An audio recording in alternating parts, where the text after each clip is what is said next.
대부분 이제 이혼을 많이 하잖아요. 한국 사람들이 이혼을 많이 해요. 근데 이혼할 때 가장 큰 퍼센트가 뭐냐라고 했을 때 서상보 목사님이 최근에 부 플랫폼이라는 책에서도 그 데이터를 이야기하고 있는데 사실 대부분은 다 성격 차이다 이렇게 이야기를 하는데 사실 이 성격 차이라는 말이 그냥 뭐 깊이 있는 이야기를 하기 어려우니까 뭉뚱그려서 그냥 이혼하겠습니다라는 이야기지만 성의 격, 이 성적인 문제에 있어서 격의 차이가 나기 때문에 결국에는 이혼을 하게 되는 거죠. 근데 성적인 이슈 때문에 대부분 다 이혼을 합니다. 제가 이제 요르단에서 아부다비 공항에서 이렇게 트랜스퍼 네, 비행기를 갈아타려고 하는데 전화가 왔어요.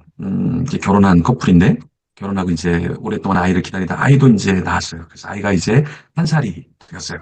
그런데 이 자매님이 남편이 성중독이 있는 걸 알게 됐어요. 네. 네, 성중독이 1, 2년이 아니라 2013년부터 이 성중독이 있어서 네, 문제가 심각했던 거예요. 그런데 이제 처음이 아니라 전에도 한번 들킨 적이 있는데 또다시 이제 문제가 불거져서 좀 상담을 하고 싶다. 그래서 제가 공항에서 이렇게 성중독에 대한 상담과 좀 방향성을 이렇게 이야기를 해드렸는데요.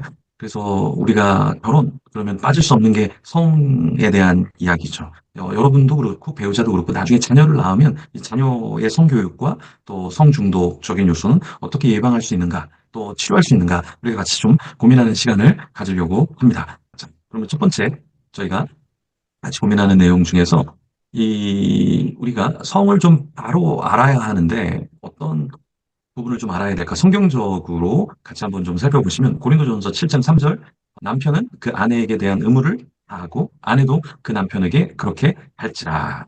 자, 이 말씀, 네, 결혼 안 하고 또 데이트 안 하고 결혼 생활 안 하면 이 말이 그냥 뭐 그렇구나 할 수 있는데 남편은 그 아내에게 대한 의무를 다하고 여기서 남편이 아내에게 의무를 다하라 라는 말은 당연한 말이죠. 근데 초대교회 때는 이 남편이 아내에게 대한 의무를 다하지 않아도 괜찮았어요. 이게 무슨 말이냐면 굉장히 남성 중심 사회였고 여자는 천박한 존재로 인식이 됐기 때문에 성경이 쓰여진 그 시대는 카운트할 때 머릿수를 카운트할 때도 여자는 카운트를 하지 않았습니다. 그런 시대에 성경은 뭐라고 말씀하고 있냐면 남편은 그 아내에게 대한 의무를 알아. 이거 아주 충격적인 말이었어요. 그 남편은 아내를 모욕을 주고 뭐 아내가 마음에 안 들면 네, 그냥 아내하고 이혼하자 이렇게 해도 괜찮았어요. 왜냐하면은 그 당시에는 이제 율법을 따르는 두 파가 있는데 예, 샴마이라는 파가 있고 힐렐이라고 하는 파가 있는데요. 둘 다 율법을 굉장히 잘 지켰던 파인데 네, 샤마이라는 파는 그래도 좀 여자가 많은 큰 실수를 하면 이혼을 이야기하지만 그 이외에는 하지 말자. 근데 힐렐이라고 하는 파는 어, 밥을 맛있게 안 해? 이혼. 뭐 얼굴이 별로야 오늘은 이혼. 이렇게 할 정도로 그 당시에 율법을 따르는 사람들 중에서도 남편이 부인 아내에 대한 예를 갖추지 못했거든요. 근데 성경은 남편은 그 아내에 대한 의무를 다해라. 이렇게 충격적인 이야기를 해요. 그런데 또 어떤 말씀을 하냐면 성경은 남편만 그런 게 아니라 아내도 그 남편에게 그렇게 할지라 이렇게 말씀을 하고 있어요. 그러니까 아내도 보호만 받고 사랑만 받아야 되는 존재가 아니라 아내도 남편에게 대한 의무를 다해야 된다.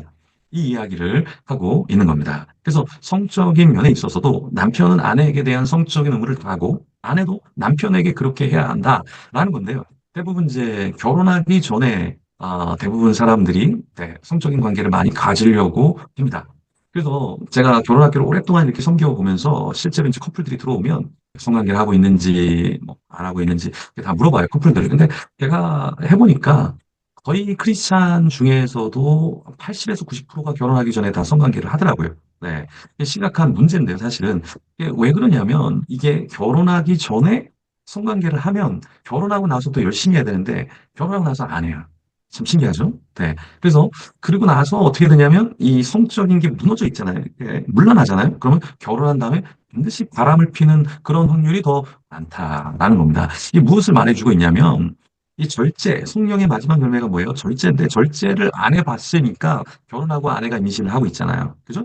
그러면은 바람을 피우거나, 업소를 다니거나, 어떠한 변태적인 성욕에 빠져서 허우적거리는 사람이 많아진다는 거예요. 그래서 남편은 그 아내에 대한 어떠한 네, 의무를 다 해야 되는 것이고, 또 마찬가지로 아내도 그 의무를 다 해야 된다라는 게 굉장히 중요한 말씀이다. 근데 대부분은 남편은 아내에 대한 성적인 뭐를 결혼하기 전엔 열심히 하려고 하지만 결혼하고서 뭐를 다 하려고 하지 않고 아내도 마찬가지로 아기를 낳고 또 체형의 변화와 여러 가지 삶의 변화가 있으면서 관계를 갖지 않으려고 해요. 근데 굉장히 중요한 게 뭐냐면 이 아내가 남편에게 대한 의무를 해주지 않으면 남편이 겉돌게 되고 결국에는 가정과 아내에게 또 역시 소홀하게 돼요. 그러면 어떻게 되냐면 섹스리스 커플, 결혼 이후에 성관계를 하지 않는 커플들이 굉장히 많다는 거예요.